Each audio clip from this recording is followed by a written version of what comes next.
चला मुलांनो, गणिताचा एक छान प्रश्न घेऊन आले आणि आपण तो ट्रिकने अगदी चुटकीसरशी सोडवणार आहोत पहा. काय दिलं? 12 13. त्यांच्यातला संबंध पुढे दाखवलं 24 वाय, तर वायचे 50% किती? तर काय करणार आहेत पहा आपण. 13 आणि 24चा गुणाकार आणि 12 आणि वायचा गुणाकार असं समीकरण आपण मांडणार आहोत पहा. 12 गुणिले वाय बरोबर 13 गुणिले 24.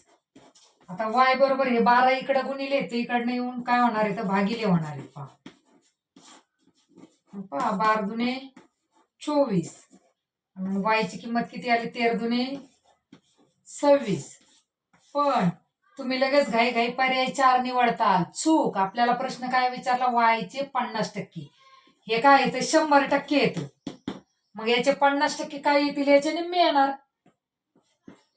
याच्या निम्मे येणार. 26च्या निम्मे. 26च्या निम्मे किती येणार? 13. आणि हे आपलं उत्तर होईल पर्याय क्रमांक 2. आहे की नाही सोपं? त्याचप्रमाणे हे गणित तुम्ही सोडवायचं आणि कमेंटमध्ये नक्की उत्तर द्यायचं. आणि आपली ही ट्रिक जर आवडली असेल तर व्हिडिओला लाईक करा, शेअर करा, चॅनलला नक्की सबस्क्राईब करा.